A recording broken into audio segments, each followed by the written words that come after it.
It's fun watching Revlon do real trading for the last 5 minutes of the day. What's the total volume for today? Jesus Christ. That's really low. Yeah, nerve fell off a bit into the end of the day. Back below 10.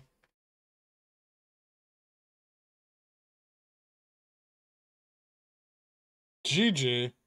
Ding ding. The day is done. SPY closing out the day at 396. That's not SPY.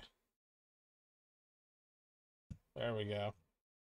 Nice bounce off of a low at 390 today. I think we're seeing a little bit of profit taking from the short side. This will probably continue into tomorrow, given that tomorrow's, options expiration, and maybe even into like Monday, Tuesday of next week.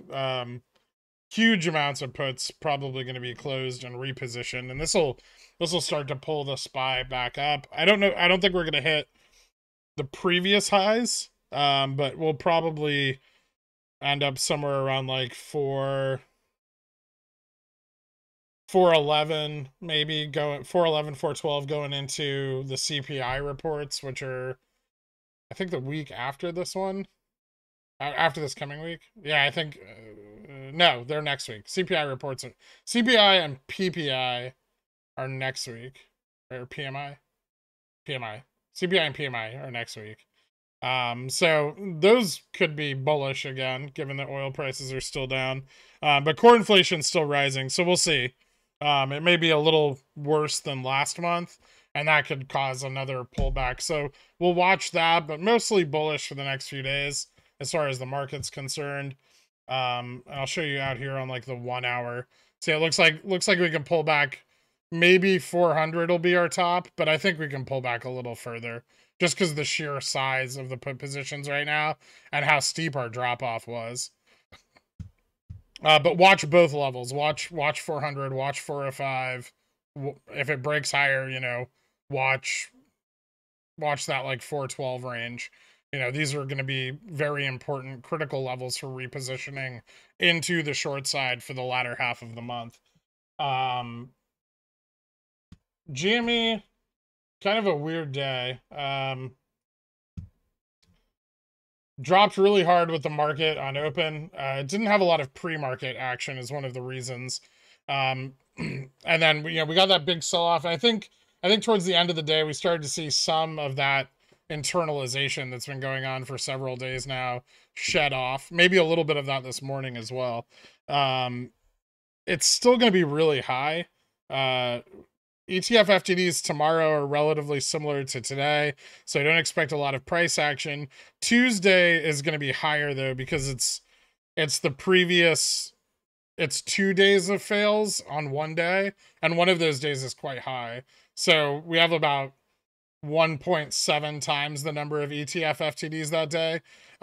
My price target right now is around 33. If that changes, I'll update everyone for the upside. But remember that breaking the put wall at 30 will be very, very difficult. There's a ton of put gamma there right now, and we may not be able to cross it on the volume we get from ETF FTDs alone.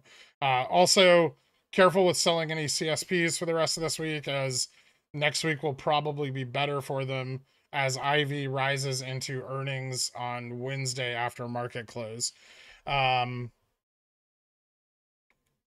There may be an attempt to push the price down on the market before more profit taking occurs, just because it ran so hard into the end of the day today. So sometimes we'll pull back a few bucks and then run again. Especially for bigger positions as they attempt to profit take. They need to do it over a longer period of time.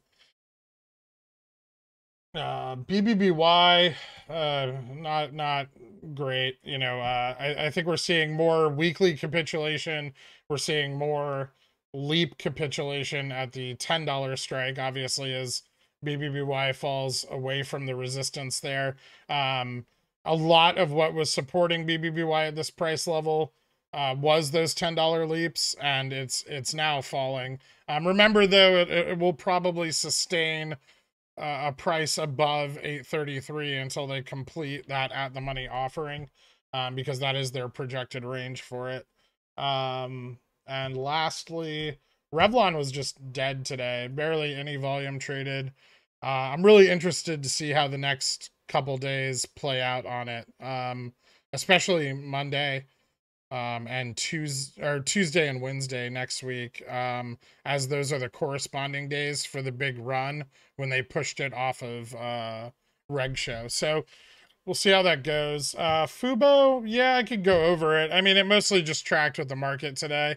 It's extremely index exposed, so it's just gonna kind of move with the market unless some sort of volatility breaks it away from that trend in the near term. I know Monday's Labor Day. Tuesday. Monday will be pretty flat. Tuesday, Wednesday. I said Tuesday repeatedly. Anyway, that's about it for today. Thank you guys so much for tuning in, and I will see you bright and early tomorrow morning at whatever time I wake up. Have a good one, guys.